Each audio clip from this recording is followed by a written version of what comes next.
Price lord, hallelujah. ದೇವರ ನಾಮಕ್ಕೆ ಸ್ತೋತ್ರವಾಗಲಿ. ಪ್ರಾರ್ಥನೆ ಮಾಡಿಕೊಳ್ಳೋಣ. ಸರ್ವ ಸೃಷ್ಟಿಕರ್ತನಾದ ತಂದೆಯ ದೇವರೇ, ಮಗನ ದೇವರೇ, ಪರಿಶುದ್ಧಾತ್ಮನೇ, ನಿಮ್ಮ ನಾಮಕ್ಕೆ ಸ್ತೋತ್ರ ಸ್ವಾಮಿ. ಈ ದಿವಸವು ಈ ಸಮಯವು ಕೂಡ ನಿಮ್ಮಿಂದ ನೇಮಕವಾದಂಥ ದಿವಸ ಸಮಯವಾಗಿದೆ. ಅದಕ್ಕಾಗಿ ನಿಮಗೆ ಸ್ತೋತ್ರ. ಈ ದಿವಸದ ಸಂದೇಶದ ಭಾಗವನ್ನು ಕೂಡ ಹೇರಳವಾಗಿ ಆಶೀರ್ವದಿಸಿರಿ. ನಿಮ್ಮ ಪವಿತ್ರ ಆತ್ಮರ ಮೂಲಕ ನಡೆಸುವುದಕ್ಕಾಗಿ ಸ್ತೋತ್ರ. ನಿಮ್ಮ ಪ್ರೀತಿ ಸಹಾಯಲ್ಲದೆ ಏನು ಮಾಡಲು ಸಾಧ್ಯವಿಲ್ಲ ಸ್ವಾಮಿ. ಎಲ್ಲ ನಿಮ್ಮ ಉಪಕಾರಗಳಿಗಾಗಿ ಕೃತಜ್ಞತಾ ವಂದನೆಗಳು. ಯೇಸುವಿನ ನಾಮದಲ್ಲಿ ಪ್ರಾರ್ಥಿಸಿದ್ದೇನೆ ನಮ್ಮ ತಂದೆಯೇ, ಆಮೇನ್. ಇದನ್ನು ಕೇಳುತ್ತಿರುವ ನನ್ನ ಸಹೋದರ ಸಹೋದರಿ, ನಿಮ್ಮನ್ನು ನಿಮ್ಮ ಮಕ್ಕಳನ್ನು ದೇವರು ಹೇರಳವಾಗಿ ಈ ದಿವಸವೂ ಕೂಡ ಎಲ್ಲ ರೀತಿಯಲ್ಲಿಯೂ ಆಶೀರ್ವದಿಸಲಿ. ಈ ದಿವಸದ ಸಂದೇಶದ ಭಾಗವು ನೆಹಮೀಯ 1ನೇ ಅಧ್ಯಾಯ 5ರಿಂದ. ನೆಹಮೀಯ 1ನೇ ಅಧ್ಯಾಯ 5ರಿಂದ. ದೇವರ ನಾಮಕ್ಕೆ ಸ್ತೋತ್ರವಾಗಲಿ. ನಿನ್ನೆ ನಾವು ತಿಳ್ಕೊಂಡಿದ್ದೇವೆ, ಇಸ್ರಾಯೇಲರು ತಪ್ಪು ಮಾಡಿದಾಗ ಅರಸನು ಹೋಗಿ ಏನು ಮಾಡ್ದ, ಅಲ್ಲಿ ಅವರ ಪಾಪಗಳಿಗಾಗಿ ಗೋಳಾಡ್ತಾ ಆ ದೇವರಲ್ಲಿ ವಿಜ್ಞಾಪಿಸಿದ. ನಾವು ಕೂಡ ದೇವರು ನಮಗೆ ಯಾರನ್ನು ಶಿಷ್ಯರನ್ನಾಗಿ ಕೊಡ್ತಾರೋ, ವಿಶ್ವಾಸಿಗಳನ್ನಾಗಿ ಕೊಡ್ತಾರೋ ಅವರಿಗಾಗಿ ಕೂಡ ನಾವು ಅದೇ ರೀತಿ ಅವರ ಪಾಪಗಳಿಗಾಗಿ ಅವರಿಗಾಗಿ ದೇವರಲ್ಲಿ ವಿಜ್ಞಾಪನೆ ಮಾಡ್ತಾ ಇರಬೇಕು ಅಂತ ಇದರ ಅರ್ಥ. ಈಗ 5ನೇ ವಚನ, ನೆಹಮೀಯ 1:5. ಆ ವಿಜ್ಞಾಪನೆಗಳಲ್ಲಿ ನಾನು ಯೆಹೋವನೇ, ಮಹೋನ್ನತನು ಭಯಂಕರನೂ ಆಗಿರುವ ಪರಲೋಕ ದೇವರೇ, ನಿನ್ನನ್ನು ಪ್ರತಿಷ್ಠಿಸಿ ನಿನ್ನ ಆಜ್ಞೆಗಳನ್ನು ಅನುಸರಿಸುವವರಿಗೆ ಮಾಡಿದ ಕೃಪಾ ವಾಗ್ದಾನಗಳನ್ನು ನೆರವೇರಿಸುವವನೇ. ದೇವರ ನಾಮಕ್ಕೆ ಸ್ತೋತ್ರವಾಗಲಿ. ನೋಡಿ, ಅಲ್ಲಿ ಖಂಡಿತವಾಗಿ ಆ ಅರಸ ಏನು ಮಾಡಿದಲ್ಲಿ, ಖಂಡಿತವಾಗಿ ದೇವರಲ್ಲಿ ಪೂರ್ಣ ಭಯ ಭಕ್ತಿ ಇಟ್ಟು ಜನರಿಗಾಗಿ ಪ್ರಾರ್ಥಿಸಿದ, ವಿಶ್ವಾಸಿಗಳಿಗಾಗಿ ಶಿಷ್ಯರಿಗಾಗಿ ಪ್ರಾರ್ಥಿಸಿದ. ಆಗ ದೇವರಲ್ಲಿ ವಾಗ್ದಾನ ಮಾಡ್ತಾರೆ, ಖಂಡಿತವಾಗಿ ನೆರವೇರಿಸುವವನು ನಾನೇ ಅಂತೇಳಿ. ಹಾಗೆ ಇವತ್ತು ನಾವು ಕೂಡ ಮನಪೂರ್ವಕವಾಗಿ ದೇವರಿಂದ ಆಯ್ಕೆಯಾಗಿರುವುದಾದರೆ ನಮಗೂ ಕೂಡ ದೇವರು ಯಾರ್ಯಾರನ್ನು ಕೊಡ್ತಾರೋ ಅವರಿಗಾಗಿ ಪ್ರಾರ್ಥಿಸಿದಾಗ ದೇವರು ಆ ಮಾತಿಗೆ ಉತ್ತರ ಕೊಡುವವರಾಗಿದ್ದಾರೆ ಅಂತ ಇದರ ಅರ್ಥವಾಗಿದೆ. 6ನೇ ವಚನ, ಕೃಪೆ ಮಾಡಿ ಕಿವಿಗೊಡಬೇಕು, ಕಟಾಕ್ಷಿಸಬೇಕು, ನಿನ್ನ ಸೇವಕನ ಪ್ರಾರ್ಥನೆಯನ್ನು ಲಾಲಿಸಬೇಕು. ನಾನು ಈಗ ಹಗಲಿರುಳು ನಿನ್ನ ಸನ್ನಿಧಿಯಲ್ಲಿ ನಿನ್ನ ಸೇವಕರಾದ ಇಸ್ರಾಯೇಲಿಗೋಸ್ಕರ ಪ್ರಾರ್ಥಿಸುತ್ತಾ ಅವರು ನಿನಗೆ ವಿರುದ್ಧವಾಗಿ ಮಾಡಿದ ಪಾಪಗಳನ್ನು ಅರಿಕೆ ಮಾಡುತ್ತಾ ಇದ್ದೇನೆ. ನಾನು ನನ್ನ ಪೂರ್ವಿಕರು ಆ ಪಾಪಗಳಲ್ಲಿ ಪಾಲುಗಾರರು. ದೇವರ ನಾಮಕ್ಕೆ ಸ್ತೋತ್ರವಾಗಲಿ. ನೋಡಿ, ಇಲ್ಲಿ ಅರಸಲ್ಲಿ ಏನು ಹೇಳ್ತಾನೆ, ಖಂಡಿತವಾಗಿ ನೋಡಪ್ಪ, ನಾನು ಅವರ ಪಾಪಗಳಿಗಾಗಿ ನಿಂದ ಅರಿಕೆ ಮಾಡ್ತಾ ಇದ್ದಾನೆ, ನೀನೇ ಕ್ಷಮಾಪಣೆ ಮಾಡೋರು. ಖಂಡಿತವಾಗಿ ನಮ್ಮ ಪಾಪಗಳನ್ನು ನೀನು ಏನು ಮಾಡ್ತಾ ಇದ್ದೀಯಾ, ಎಲ್ಲ ಕ್ಷಮಿಸ್ತಾ ಇದ್ದೀಯಾ. ಅದನ್ನು ದ್ರೋಹಿಗಳಾಗಿ ನಡೆಯುತ್ತಾ ಬಂದರು. ಅದು ಮಾತ್ರ ಅಲ್ಲ, ನಾವು ಕೂಡ ಕೈಗೊಳ್ಳಲಿಲ್ಲ ಅಂತೇಳಿ, ನಾವು ಒಳ್ಳೆಯವರು ನೀವು ಕೆಟ್ಟವರು ಅಂತೇಳಿ ಹೇಳಿಲ್ಲ. ಅವನು ನಾನು ಕೂಡ ಅಲ್ಲಿ ಪಾಪಿಯೇ ಅಂತೇಳಿ ಒಪ್ಪಿಕೊಳ್ತಾ ಇದ್ದಾನೆ. ಯಾರು? ಆ ಅರಸ. ದೇವರ ನಾಮಕ್ಕೆ ಸ್ತೋತ್ರ. ಹಾಗೆ ಒಳ್ಳೆ ಚೆನ್ನಾಗಿ ಇವತ್ತು ಏನು ಮಾಡ್ದ, ರೋಮಪುರದವರಿಗೆ ಬರೆದ ಪತ್ರ 3ನೇ ಅಧ್ಯಾಯದಲ್ಲಿ ಅಪೊಸ್ತಲ ಪೌಲರು ಹೇಳಿದರೆ, ಪ್ರತಿಯೊಬ್ಬರು ಪಾಪಿಗಳೇ, ಒಳ್ಳೆಯವರು ಒಬ್ಬರೂ ಇಲ್ಲ ಅಂತೇಳಿ ರೋಮಪುರದವರಿಗೆ ಬರೆದ ಪತ್ರ 3ನೇ ಅಧ್ಯಾಯದಲ್ಲಿ ನಾವು ಇದನ್ನು ಓದುತ್ತೇವೆ. ಸಾಧಾರಣ ಬೈಬಲ್ ಓದೋರಿಗೆ ಎಲ್ರಿಗೂ ಇದು ಗೊತ್ತಿದೆ. ದಾವೀದರಸರು ಕೂಡ ಕೀರ್ತನೆ 51ರಲ್ಲಿ ನಾನು ಮಾತೃಗರ್ಭದಿಂದಲೇ ದ್ರೋಹಿ ಅಂತೇಳಿ ಒಪ್ಪಿಕೊಂಡ್ರು. ದೇವರ ನಾಮಕ್ಕೆ ಸ್ತೋತ್ರ. ಆಮೇಲೆ ಹೊಸ ಲೋಕನ ಸುವಾರ್ತೆಯಲ್ಲಿ ಕೂಡ ಒಬ್ಬ ಸುಂಕದವನು ಬಂದು, ದೇವರೇ, ಪರಲೋಕದ ಕಡೆಗೆ ನೋಡಲು ಪ್ರಾರ್ಥಿಸಲು ಕೈ ಎತ್ತಲು ನನಗೆ ಯಾವ ಯೋಗ್ಯತೆಯೂ ನನಗಿಲ್ಲ ಅಂತ ಬೇಡಿಕೊಂಡ. ಹಾಗೆ ಹಿಜ್ಕೀಯ ಅರಸನು ಕೂಡ ತಪ್ಪು ಮಾಡಿದಾಗ ಯೆಶಾಯನ ಮೂಲಕ ತಿಳಿಸಿದಾಗ ಹಿಜ್ಕೀಯ ಅರಸನು ಕೂಡ ನಾನು ಪಾಪಿ ಅಂತೇಳಿ ಒಪ್ಪಿಕೊಂಡ. ದೇವರ ನಾಮಕ್ಕೆ ಸ್ತೋತ್ರವಾಗಲಿ. ಹಾಗೆ ಇವತ್ತು ದೇವರು ನಮ್ಮನ್ನು ಆರಿಸಿಕೊಳ್ಬೋದು, ನಡೆಸಿಕೊಳ್ಬೋದು, ಒಂದೊಂದು ವರದಿಂದ ಅದ್ಭುತ ಕಾರ್ಯಗಳನ್ನು ಮಾಡ್ಬೋದು. ಆದರೆ ಇಂಥ ಜ್ಞಾನವನ್ನು ಕೂಡ ಕೊಡ್ಬೋದು. ನಾನು ಒಳ್ಳೆಯವನು, ನಾನು ಪರಿಶುದ್ಧನು ಅಂತ ಯಾವಾಗಲೂ ಒಪ್ಪಿಕೊಳ್ಳಬಾರದು. ದೇವರ ನಾಮಕ್ಕೆ ಸ್ತೋತ್ರವಾಗಲಿ. ಇಲ್ಲಿ ಏನು ಹೇಳ್ತಾ ಇದ್ದಾನೆ ಅರಸ, ನಾವು ಕೂಡ ಕೈಗೊಳ್ಳಲಿಲ್ಲ, ಪಾಪಿಗಳೇ ನಾವು ಅಂತೇಳಿ. ಹಾಗೆ ನಾವು ಇತರರಿಗಾಗಿ ಕೂಡ ಪಾಪಗಳಿಗಾಗಿ ಪಶ್ಚಾತ್ತಾಪ ಪಡಬೇಕು. ನಮಗಾಗಿಯೂ, ನಮ್ಮ ಹೆಂಡತಿಯು ಮಕ್ಕಳಿಗಾಗಿಯೂ, ನಮಗಾಗಿಯೂ ಕೂಡ ನಾವು ಸರ್ವ ಸೃಷ್ಟಿಕರ್ತನಾದ ದೇವರಲ್ಲಿ, ಭಗವಂತ ಪರಮಾತ್ಮನಲ್ಲಿ, ಅಂದರೆ ಯೇಸು ಕ್ರಿಸ್ತನಲ್ಲಿ, ಯೆಹೋವನಲ್ಲಿ ನಮ್ಮ ಪಾಪಗಳಿಗಾಗಿ ನಾವು ಬೇಡಿಕೊಳ್ಳಬೇಕು. ದೇವರ ನಾಮಕ್ಕೆ ಸ್ತೋತ್ರ. ನಾನು ಒಳ್ಳೆಯವನು, ನಾವು ಪರಿಶುದ್ಧರು ಅಂತ ನಾವು ಹೇಳಬಾರ್ದು. ಅನೇಕರು ಹೇಳ್ತಾರೆ ನಾವು ಪರಿಶುದ್ಧರು. ನಾನೊಂದ್ಸಲ ಬಹಳ ವರ್ಷದ ಹಿಂದೆ ಕರ್ನಾಟಕ ರಾಜ್ಯದ ಒಂದು ಜಿಲ್ಲೆಯಲ್ಲಿ ಒಂದು ಸಭೆಗೆ ಹೋದಾಗ ಅಲ್ಲಿಯೇ ಒಂದು ಸೇವಕರು ಹೇಳಿದ್ರು, ನಾವೀಗ ಪಾಪಿಗಳಲ್ಲ, ನಾವು ಪಾಪಿಗಳು ಅಂತ ಹೇಳಬಾರ್ದು, ನಾವು ಆ ರೀತಿ ಬೇಡಬಾರ್ದು, ನಾವೀಗ ಪಾಪಿಗಳಲ್ಲ, ನಾವು ಪರಿಶುದ್ಧರು ಅಂತ. ಬಾಯಿಯಲ್ಲಿ ಮಾತ್ರ ಹೇಳ್ಬೋದು, ಆದರೆ ನಡೆ ನುಡಿ ಕ್ರಿಯೆಗಳು 10 ದಶಾಜ್ಞೆಗಳಿಗೆ ವಿಧೇಯರಾಗಿದ್ದೇವೆಯೋ? ದೇವರ ಎಲ್ಲ ಮಾತುಗಳಿಗೂ ವಿಧೇಯರಾಗಿದ್ದೇವೋ? ನಮ್ಮ ಮನಸ್ಸು ಮಾಡುವ ಕೆಲಸ, ನೋಡುವ ನೋಟ, ಕೊಡೋದು ತಗೊಳ್ಳೋದ್ರಲ್ಲಿ ನಾವು ಪರಿಶುದ್ಧರಾಗಿದ್ದೇವೆಯೋ? ಇದು ನಮಗೆ ನಾವೇ ಪರೀಕ್ಷೆ ಮಾಡಿಸಿಕೊಳ್ಳಬೇಕು. ಹಾಗೆ ನಾವು ಹೇಳಬಾರದು. ಪ್ರತಿಯೊಬ್ಬರು ದೇವರೇ ಒಳ್ಳೆಯವರು ಯಾರು, ಪರಿಶುದ್ಧರು ಯಾರು? ದೇವರೇ ಮಾತ್ರ. ಆದರೆ ನಡೆಸಿದಾಗ ಪರಿಶುದ್ಧರೋ ಅಥವಾ ಅಪರಿಶುದ್ಧರೋ ಅಂತ ಹೇಳುವಂಥದ್ದನ್ನು ದೇವರೇ ನೀತಿವಂತರೋ ಅನೀತಿವಂತರೋ, ಯೋಗ್ಯರೋ ಅಯೋಗ್ಯರೋ ಅಂತ ತೀರ್ಪು ಮಾಡೋರು ದೇವರಾಗಿದ್ದಾರೆ. ಆದರೆ ದೇವರ ಮುಂದೆ ನಾವು ಏನು ಮಾಡಬೇಕು? ಪಾಪಿಗಳೆಂದು ಒಪ್ಪಿಕೊಳ್ಳಬೇಕು. ಕಾರಣ ಯಾಕೆಂದರೆ ನಾವು ಕೆಟ್ಟ ರಕ್ತದಿಂದ ಹುಟ್ಟಿದವರು. ನಮ್ಮ ತಂದೆ ತಾಯಿ ಕೂಡಲಿ ಪಾಪ ಮಾಡಿದ್ದಾರೆ. ಅದೇ ರಕ್ತದಲ್ಲಿ ನಾವು ಬಂದವರು. ರೋಮನರಿಗೆ ಬರೆದ ಪತ್ರ 7ನೇ ಅಧ್ಯಾಯದಲ್ಲಿ ಅಲ್ಲಿ ಅಪೊಸ್ತಲನಾದ ಪೌಲರು ಕೂಡ ಅಲ್ಲಿ ಏನು ಹೇಳ್ತಾ ಇದ್ದಾರೆ? ನನಗೆ ಒಳ್ಳೆಯದು ಮಾಡಬೇಕು ಅಂತ ಯೋಚನೆ ಬಂದರೂ ಕೂಡ ಅದು ಮಾಡೋಕ್ಕಾಗ್ತಾ ಇಲ್ಲ. ಅದು ನನ್ನನ್ನು ಪಾಪಕ್ಕೆ ಸೆಳೆಯುತ್ತಾ ಇದೆ, ಮನಸ್ಸನ್ನು ಪಾಪಕ್ಕೆ ಸೆಳೆಯುತ್ತಾ ಇದೆ. ಅದು ನಾನಲ್ಲ, ನನ್ನಲ್ಲಿ ನೆಲೆಗೊಂಡಿರುವ ಪಾಪ ಅಂತೇಳಿ ನೋಡಿದರೆ ಅದೇ ನಮಗೆ ಸ್ತೋತ್ರ. ದಾವೀದರಸರು ಕೂಡ ಅದನ್ನು ನಾನು ತಾಯಿ ಗರ್ಭದಿಂದಲೇ ದ್ರೋಹಿ. ಯಾಕೆಂದರೆ ಅಲ್ಲಿ ತಂದೆ ತಾಯಿ ಅವರು ಕೂಡ ಪಾಪಿಗಳೇ, ಅವ್ರದ್ದು ಕೆಟ್ಟ ರಕ್ತವಾಗಿದೆ. ಅದೇ ರಕ್ತದಲ್ಲಿ ನಾವು ಹುಟ್ಟಿದವರು. ಆದರೆ ದೇವರೆಲ್ಲ ಪಾಪಗಳಿಂದ ಬಿಡುಗಡೆ ಮಾಡಿ ಈಗ ನಮ್ಮನ್ನು ನಡೆಸ್ತಾ ಇದ್ದಾರೆ. ಆದರೂ ಆ ಪಾಪಗಳು ಹೊಂಚಿ ಹಾಕ್ತಲೇ ಇವೆ ನನ್ನ ಸಹೋದರ ಸಹೋದರಿಯರೇ. ಆದ್ದರಿಂದ ಆದಷ್ಟು ಪರಿಶುದ್ಧತೆಯಾಗಿ ನಾವು ಬೇಡಿಕೊಳ್ಳಬೇಕು. ನಾನು ಪಾಪಿ ಅಂತ ಒಪ್ಪಿಕೊಳ್ಳಬೇಕು. ಪರಿಶುದ್ಧನಾದರೆ ದೇವರು ಮಾತ್ರ. ಯಾಕೆಂದರೆ ಅವರು ಪವಿತ್ರಾತ್ಮರಿಂದ, ಮರಿಯಮ್ಮಳು ಪವಿತ್ರಾತ್ಮರಿಂದ ಗರ್ಭ ಧರಿಸಿ, ದೇವರೊಂದು ವರದಿಂದ ಗರ್ಭ ಧರಿಸಿ ಅವರು ಹುಟ್ಟಿದವರು, ಮನುಷ್ಯರಿಗೆ ಹುಟ್ಟಿದವರಲ್ಲ. ಆದ್ದರಿಂದ ಅಲ್ಲಿ ಏನಾಗಿದೆ? ಅವರೇ ಒಬ್ಬರೇ ಪರಿಶುದ್ಧರು ಹೊರತು ನಾವು ಪರಿಶುದ್ಧರು ಅಲ್ಲವೇ ಅಲ್ಲ. ಪರಿಶುದ್ಧರು ಸರ್ವ ಸೃಷ್ಟಿಕರ್ತನಾದ ದೇವರು. ದೇವರೇ ಪರಿಶುದ್ಧರನ್ನಾಗಿ ಮಾಡಬೇಕು ಹೊರತು ಇನ್ನು ಯಾರಿಂದಲೂ ಸಾಧ್ಯವಿಲ್ಲ. ನಾವು ಎಂತೆಂಥ ಬಟ್ಟೆ ಹಾಕ್ಬೋದು, ಎಂತೆಂಥ ಅಲಂಕಾರ ಮಾಡ್ಬೋದು, ಜನಗಳನ್ನ ಮೆಚ್ಚಿಸಲಿಗೋಸ್ಕರ ನಾನಾ ಥರದ ವೇಷಗಳನ್ನು ತಾಳಬಹುದು, ಭಾಷೆಗಳನ್ನ ಮಾತಾಡ್ಬೋದು, ಏನೋ ಮಾಡ್ಬೋದು. ಖಂಡಿತವಾಗಿ ಪರಿಶುದ್ಧರಾಗಲು ಸಾಧ್ಯ ಇಲ್ಲ. ನಾವೆಲ್ಲರೂ ದೇವರ ದೃಷ್ಟಿಯಲ್ಲಿ ಮಹಾಪಾಪಿಗಳಾಗಿದ್ದೇವೆ. ಯಾವ ಬ್ರಾಹ್ಮಣನೇ ಆಗಲಿ, ಯಾವ ಮಠಾಧೀಶ್ವರನೇ ಆಗಲಿ, ಯಾವ ಗುರುಜಿ ಆಗಲಿ, ಯಾವ ಅರಸರೇ ಆಗಲಿ, ಯಾವ ಮಂತ್ರಿ ಆಗಲಿ, ಯಾವನೇ ಆಗಲಿ, ಪ್ರತಿಯೊಬ್ಬರು ಪಾಪಿಗಳೇ. ದೇವರ ನಾಮಕ್ಕೆ ಸ್ತೋತ್ರವಾಗಲಿ. ಆ ಕೆಲಸವನ್ನು ನಾವು ಕೂಡ ಮಾಡಬೇಕು, ಒಪ್ಪಿಕೊಳ್ಳಬೇಕು ದೇವರಲ್ಲಿ. 8ನೇ ವಚನ, ನೀನು ಅವನ ಮುಖಾಂತರವಾಗಿ ನೀವು ಅವಿಧೇಯರಾದರೆ ನಿಮ್ಮನ್ನು ಜನಾಂಗಗಳೊಳಗೆ ಚದರಿಸಿ ಬಿಡುವೆನು. ದೇವರ ನಾಮಕ್ಕೆ ಸ್ತೋತ್ರ. ನೀನು ಅವನ ಮುಖಾಂತರವಾಗಿ ನೀವು ಅವಿಧೇಯರಾದರೆ ನಿಮ್ಮನ್ನು ಜನಾಂಗಗಳೊಳಗೆ ಚದುರಿಸಿ ಬಿಡುವೇನು. ದೇವರು ಏನು ಹೇಳ್ತಾರೆ? ನನ್ನ ಮಾತನ್ನು ಕೇಳದ ಕೆಟ್ಟ ಜನಗಳೊಂದಿಗೆ ನೀವು ಇರುವುದಾದರೆ, ಅವರ ಮಾತನ್ನು ಕೇಳುವುದಾದರೆ ನಾನು ಖಂಡಿತವಾಗಿ ನಿಮ್ಮನ್ನ ಸೇರಿಸೋದಿಲ್ಲ. ಅವ್ರ ಜೊತೆಲೇ ನಾನು ಸೇರಿಸಿಬಿಡ್ತೀನಿ ನಿಮ್ಮ ಅಂತ. ಹಾಗೆ ದೇವರನ್ನು ಅರಿತುಕೊಂಡ ಮೇಲೆ, ದೇವರು ದರ್ಶನ ಕೊಟ್ಟ ಮೇಲೆ, ತಿಳಿಯಪಡಿಸಿದ ಮೇಲೆ, ಪಡಿಸ್ತಾ ಇರುವಾಗ ದೇವರ ವಾಕ್ಯಕ್ಕೆ ಯಾರು ವಿರುದ್ಧವಾಗಿದ್ದಾರೋ ಅಂಥವರ ಜೊತೆಯಲ್ಲಿ ನಾವು ಇರಬಾರದು. ನಾವು ಅವರಿಂದ ಪ್ರತ್ಯೇಕವಾಗಿರಬೇಕು. ಇದು 1 ಕೊರಿಂಥರಿಗೆ ಬರೆದ ಪತ್ರದಲ್ಲಿ ಕೂಡ ಅಪೊಸ್ತಲ ಪೌಲರು ಅದನ್ನೇ ಹೇಳಿದ್ದಾರೆ. ಅನ್ಯ ಜನಾಂಗಗಳನ್ನ ಬಿಟ್ಟು ಹೊರಬನ್ನಿ, ಆಗ ದೇವರು ನಿಮ್ಮನ್ನು ಸೇರಿಸಿಕೊಳ್ಳುವನು ಎಂಬುದಾಗಿ. ಆಗ ಮಾತಾಡೋದ್ರ ಮಾತು ಬೇಕು. ಏನಪ್ಪ ಒಳ್ಳೆಯದು, ಚೆನ್ನಾಗಿದ್ದೀರಾ? ಚೆನ್ನಾಗಿದ್ದೀವಿ. ಅವರ ಕಷ್ಟ ಕಾಲದಲ್ಲಿ ನಾವು ಏನು ಮಾಡಬೇಕು? ಅವರಿಗೆ ಸಹಾಯ ಮಾಡಬೇಕು ಹೊರತು ಅವರೊಂದಿಗೆ ಯಾವುದೇ ಕಾರಣ ಒಡಂಬಡಿಕೆಯ ಸಂಪರ್ಕ ಇರಬಾರದು. ನಮ್ಮ ಬಂಧು ಬಳಗ ಸಂಸಾರವೇ ಇರಬಹುದು, ಯಾರೇ ಇರಬಹುದು. ದೇವರಿಗೆ ಸ್ತೋತ್ರವಾಗಲಿ. ಚದುರಿಸಿ ಬಿಡುವೆನು. 9ನೇ ವಚನ, ನನ್ನ ಕಡೆಗೆ ತಿರುಗಿಕೊಂಡು ನನ್ನ ಆಜ್ಞೆಗಳನ್ನು ಅನುಸರಿಸಿ ನಡೆಯುವುದಾದರೆ ನಿಮ್ಮವರು ಆಕಾಶದ ಕೊನೆಯವರೆಗೂ ಒಯ್ಯಲ್ಪಟ್ಟರು. ನಾನು ಅವರನ್ನು ಅಲ್ಲಿಂದ ಕೂಡಿಸಿ ನನ್ನ ನಾಮ ಸ್ಥಾಪನೆಗೋಸ್ಕರ ಆರಿಸಿದ ಸ್ಥಳಕ್ಕೆ ತಿರುಗಿ ಬರಮಾಡುವೆನೆಂದು ಹೇಳಿದ್ದೀಯಲ್ಲ. ಆ ಮಾತನ್ನು ನೆನಪು ಮಾಡಿಕೊಳ್ಳಬೇಕು. ದೇವರಿಗೆ ಸ್ತೋತ್ರವಾಗಲಿ. ನನ್ನ ಮಾತಿಗೆ ವಿಧೇಯರಾಗಿ ಜೀವಿಸಿದರೆ, ನೀವು ಆಕಾಶದ ಕಡೆಯಿಂದ ಎಲ್ಲಿ ಹೋದರೂ ನೀವು ಪ್ರಾರ್ಥಿಸಿದರೆ ನನ್ನ ಪ್ರಾರ್ಥನೆಗೆ ನಾನು ಏನು ಮಾಡ್ತೀನಿ? ಕಿವಿಗೊಡ್ತೀನಿ. ಒಂದು ವೇಳೆ ಎಲ್ಲಿ ಆದರೂ ಯಾವುದೇ ಸೆರೆಯಲ್ಲಿ ಇದ್ದರೂ ಕೂಡ, ಖಂಡಿತವಾಗಿ ಎಲ್ಲೇ ಶಿಕ್ಷೆಗೆ ಒಳಪಟ್ಟರೂ ಕೂಡ ಅಲ್ಲಿಂದ ವಾಪಸ್ಸು ಬಂದು ನಿಮ್ಮನ್ನು ಆ ಸ್ಥಳಕ್ಕೆ ನಾನು ಸೇರಿಸುತ್ತೇನೆ ಅಂತ ನೀವು ಹೇಳಿದ್ದೀಯಲ್ಲ, ನೆನಪು ಮಾಡಿಕೋ ಅಂತ ದೇವರು ನಮಗೆ ಸ್ತೋತ್ರ. ಆದರೆ ಹೇಳಿದ ಮಾತ್ರಕ್ಕೆ ಮಾತ್ರ ಅಲ್ಲ, ನಾವು ಕೂಡ ಅದೇ ರೀತಿಯನ್ನು ಪ್ರಾರ್ಥಿಸಬೇಕು. ದೇವರೇ ವಾಕ್ಯಕ್ಕೆ ವಿಧೇಯರಾಗಿ ಜೀವಿಸಿದರೆ ಮಾತ್ರ ದೇವರು ಪ್ರಾರ್ಥನೆಗೆ ಕಿವಿ ಕೊಡ್ತಾರೆ, ಕಷ್ಟ ಸಂಕಟಗಳಿಂದ ಬಿಡುಗಡೆ ಮಾಡ್ತಾರೆ. ದೇವರ ನಾಮಕ್ಕೆ ಸ್ತೋತ್ರವಾಗಲಿ. ಹಲ್ಲೆಲೂಯಾ.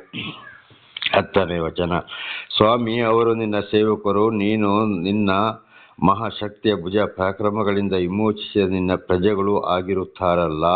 ಸ್ವಾಮಿ ಕೃಪೆ ಮಾಡು. ನೋಡು, ಅವರಿಗೆ ದೇವರೇ, ನೀನು ಆರಿಸಿಕೊಂಡ ಜನಾಂಗ, ನೀನು ಸೃಷ್ಟಿ ಮಾಡಿದ ಜನಾಂಗಗಳು ಆರಿಸಿಕೊಂಡಿದ್ದೀಯಾ, ಅವರನ್ನು ನೀನು ಕ್ಷಮಿಸು, ನಮ್ಮನ್ನು ಕೂಡ ಕ್ಷಮಿಸು ಅಂತೇಳಿ ನಾವು ಏನು ಮಾಡಬೇಕಲ್ಲಿ ದೇವರಲ್ಲಿ ಪ್ರಾರ್ಥಿಸಬೇಕು. ನಮ್ಮನ್ನು ನಾವೇ ಹೆಚ್ಚಿಸಿಕೊಳ್ಳಬಾರದು. 11ನೇ ವಚನ. ಸ್ವಾಮಿ ಕೃಪೆ ಮಾಡು. ನಿನ್ನ ಸೇವಕನಾದ ನನ್ನ ಪ್ರಾರ್ಥನೆಗೂ ನಿನ್ನ ನಾಮ ಸ್ಮರಣೆಯಲ್ಲಿ ಆನಂದಿಸುವ ನಿನ್ನ ಭಕ್ತರ ಪ್ರಾರ್ಥನೆಗೂ ಕಿವಿಕೊಡು. ನಿನ್ನ ಸೇವಕನು ಈ ಹೊತ್ತು ಈ ಮನುಷ್ಯನ ದಯೆಗೆ ಪಾತ್ರರಾಗಿ ಕೃತಾರ್ಥನಾಗುವಂತೆ ಅನುಗ್ರಹಿಸಬೇಕೆಂದು ಪ್ರಾರ್ಥಿಸಿದೇನು. ದೇವರ ನಮಗೆ ಸ್ತೋತ್ರ. ಅವಳೆ ಅರಸಾಲಿ ಏನು ಮಾಡ್ದ? ದೇವರೇ, ನಾಮ ಸ್ಮರಣೆಯಲ್ಲಿ ಆನಂದಿಸುವ ಭಕ್ತರ ಪ್ರಾರ್ಥನೆಗೆ ಕಿವಿಕೊಡು. ನೋಡು, ಹಾಗೆ ಯಾರು ದೇವರ ಎಂಥ ಕಷ್ಟ ಸಂಕಟ ದುಃಖಗಳು ಬಂದರೂ ಕೂಡ ದೇವರನ್ನೇ ಹಿಂಬಾಲಿಸಿಕೊಂಡು ದೇವರ ಮಾತಿಗೆ ವಿಧೇಯರಾಗಿ ನಡೀತಾರೋ ಅವರ ಮಾತಿಗೆ ಮಾತ್ರ ನೀನು ಕಿವಿಕೊಡು ಅಂತ ದೇವರ ನಮಗೆ ಸ್ತೋತ್ರ. ಹಿಂದೆ ದೇವರು ಕೂಡ ಅಪೊಸ್ತಲರು ಪ್ರವಾದಿಗಳು ಕೂಡ ಹೇಳಿದ ಮಾತು ಇದೆ. ನಿನ್ನ ಸೇವಕನು ಈ ಹೊತ್ತಿ ಮನುಷ್ಯರ ದಯೆಗೆ ಪಾತ್ರನಾಗಿ ಕೃತಾರ್ಥನಾಗುವಂತೆ ಅನುಗ್ರಹಿಸಬೇಕು ಎಂದು ಪ್ರಾರ್ಥಿಸಿದನು. ದೇವರೇ, ನನ್ನ ಮಾತಿಗೆ ನೀನು ಕಿವಿ ಕೊಡಪ್ಪ, ಉತ್ತರವನ್ನು ಕೊಡು, ಇವತ್ತು ಕೃಪೆಯನ್ನು ಮಾಡು, ಕೋಪ ಮಾಡಿಕೊಳ್ಳಬೇಡ, ಎಲ್ಲರನ್ನ ಕ್ಷಮಿಸು ಅಂತೇಳಿ ಪ್ರಾರ್ಥಿಸಿದ. ಹಾಗೆ ನಾವು ಕೂಡ ಪ್ರತಿ ದಿವಸ ಬೆಳಗಿನ ಪ್ರಾರ್ಥನೆಯಲ್ಲಿಯೂ ಸಾಯಂಕಾಲದ ಪ್ರಾರ್ಥನೆಯಲ್ಲಿಯೂ ನಾವು ಪ್ರಾರ್ಥಿಸುವವರಾಗಿರಬೇಕು. ದೇವರಿಂದ ಆಯ್ಕೆಗೊಂಡವರು, ದೇವರೊಂದಿಗೆ ಜೀವಿಸಲು ಹೊರಟವರು, ಅವರಿಗಾಗಿ ಮಾತ್ರ ನಾವು ಪ್ರಾರ್ಥಿಸಬೇಕು, ಹೊರತು ಎಲ್ಲರಿಗಾಗಿಯೂ ಅಲ್ಲ. ದೇವರ ನಾಮಕ್ಕೆ ಸ್ತೋತ್ರವಾಗಲಿ. ಹಲ್ಲೆಲೂಯಾ. ಇದನ್ನು ಯೇಸುಸ್ವಾಮಿ ಕೂಡ ಒಂದು ಮಾತನ್ನು ಇಲ್ಲಿ ಇಸ್ರಾಯೇಲರಿಗೆ ಅಂತ ಮಾತ್ರ ಬರೆಯಲ್ಪಟ್ಟಿದೆ. ಹೊಸ ಒಡಂಬಡಿಕೆಯಲ್ಲಿ ನೋಡುವಾಗ ಯೇಸುಸ್ವಾಮಿ ಒಂದು ಮಾತನ್ನು ಹೇಳ್ತಾರೆ, ತಪ್ಪಿ ಹೋದ ಕುರಿಗಳಂತಿರುವವರ ಬಳಿಗೆ ಮಾತ್ರ ತಂದೆಯು ನನ್ನನ್ನು ಕಳುಹಿಸಿದರು ಅಂತೇಳಿ. ದೇವರ ನಾಮಕ್ಕೆ ಸ್ತೋತ್ರ. ಹಾಗೆ ಅವರಿಗಾಗಿ, ಅಂಥವರಿಗಾಗಿ, ದೇವರ ಬಳಿಗೆ ಬಂದವರಿಗೆ ಮಾತ್ರ, ದೇವರೊಂದಿಗೆ ಸರಿಯಾದ ಸಂಪರ್ಕವನ್ನು ಇಟ್ಟುಕೊಂಡವರು, ಪಾಪಗಳು ತಪ್ಪುಗಳು ಬಂದಾಗ ಪಶ್ಚಾತ್ತಾಪ ಪಟ್ಟುಕೊಂಡು ಯಾರು ಹೋಗ್ತಾರೋ ಅಂಥವ್ರನ್ನ ಗುರುತು ಹಚ್ಚಿಕೊಂಡು ಅಂಥವರಿಗಾಗಿ ನಾವು ಪ್ರಾರ್ಥಿಸಬೇಕು. ಆದರೆ ಬೇರೆಯವರಿಗೆ ದೇವರು ಇಲ್ಲವೋ, ಬೇರೆಯವರನ್ನು ದೇವರು ಕ್ಷಮಿಸುವುದಿಲ್ಲ, ಕ್ಷಮಿಸ್ತಾರೆ. ನಮಗೆ ಅಂಥ ಒಂದು ಸಮಯ ಕೊಟ್ಟಾಗ, ಅವರಲ್ಲಿ ಕಷ್ಟ ಸಂಕಟ ದುಃಖಗಳು ಬಂದಾಗ, ಅವರು ಬಾಯಿ ಬಿಟ್ಟು ಮಾತನಾಡಿದಾಗ ದೇವರ ವಿಷಯವನ್ನು ಅವರಿಗೆ ಸಾರಬೇಕು, ನಮ್ಮ ಪರವಾಗಿ ಸಾಕ್ಷಿ ಕೊಡಬೇಕು. ಒಂದೇ ಸಲ ಹೋಗಿ ಅವರ ತಲೆ ಮೇಲೆ ಕೈ ಇಡೋದು, ಪ್ರಾರ್ಥನೆ ಮಾಡುವುದಲ್ಲ. ಈ ರೀತಿ ನಡ್ಕೊಳ್ಳಿ, ಈ ರೀತಿ ನಡ್ಕೊಳ್ಳಿ, ಈ ರೀತಿ ಇಂಥದನ್ನು ಬಿಟ್ಟು ಜೀವಿಸ್ತಾರ ಅಂತೇಳಿ ಅವರೆಲ್ಲ ಬಹಳ ಸಮಯ ನಾವು ಕಾಯಬೇಕು. 10 ದಶಾಜ್ಞೆಗಳನ್ನ ತಿಳಿಸ್ಬೇಕು. ಆಮೇಲೆ ಆಗ ದೇವರ ಆತ್ಮವು ಅವರಲ್ಲಿ ಇರುವುದಾದರೆ, ಅವರ ಮನಸ್ಸು ದೃಢವಾಗಿ ದೇವರಲ್ಲಿ ಇರುವುದಾದರೆ, ಪವಿತ್ರ ಆತ್ಮರನ್ನು ನಡೆಸುವುದಾದರೆ ಬದಲಾಗ್ತಾ ಬರ್ತಾರೆ. ಆ ಬದಲಾಗ್ತಾ ಬಂದಾಗೆ ಅವರ ಮೇಲೆ ನಾವು ಏನು ಮಾಡಬೇಕು? ವಿಶ್ವಾಸ ಇಡಬೇಕು. ಒಂದೇ ಸಲ ವಿಶ್ವಾಸ ಇಡುವುದಲ್ಲ, ಪ್ರಾರ್ಥನೆ ಮಾಡುವುದಲ್ಲ, ದೀಕ್ಷಾ ಸ್ಥಾನ ಕೊಡುವುದು ಕೂಡ ಅಲ್ಲ. ದೇವರ ನಾಮಕ್ಕೆ ಸ್ತೋತ್ರವಾಗಲಿ. ಹಲ್ಲೆಲೂಯಾ. ಈಗ 2ನೇ ಅಧ್ಯಾಯ 10ರಿಂದ, ನೆಹೆಮೀಯ 2ನೇ ಅಧ್ಯಾಯ 10ರಿಂದ. ದೇವರ ನಾಮಕ್ಕೆ ಸ್ತೋತ್ರವಾಗಲಿ. ಹಲ್ಲೆಲೂಯಾ. ಹೀಗೆ ನಾನು ಹೊಳೆಯಾಚೆಯ ದೇಶಾಧಿಪತಿಗಳ ಬಳಿಗೆ ಬಂದು ಅರಸನ ಪತ್ರಗಳನ್ನು ಅವರಿಗೆ ಕೊಟ್ಟೆನು. ಇಸ್ರಾಯೇಲರ ಹಿತಚಿಂತಕನೊಬ್ಬನು ಬಂದನೆಂಬ ವರ್ತಮಾನವನ್ನು ಹೊರೇರಿನ ಸಲ್ಲಟ್ಟನಿಗೂ, ದೇವರ ನಾಮಕ್ಕೆ ಸ್ತೋತ್ರವಾಗಲಿ, ಸಲ್ಲಟನಿಗೂ ಅಮೋನ್ ದೇಶದವನಾದ ಯೋಬಿಯ ಎಂಬ ದಾಸನಿಗೂ ಮುಟ್ಟಿದಾಗ ಅವರು ಬಹಳವಾಗಿ ಹೊಟ್ಟೆ ಕಿಚ್ಚು ಪಟ್ಟರು. ದೇವರ ನಾಮಕ್ಕೆ ಸ್ತೋತ್ರವಾಗಲಿ. ಹಲ್ಲೆಲೂಯಾ.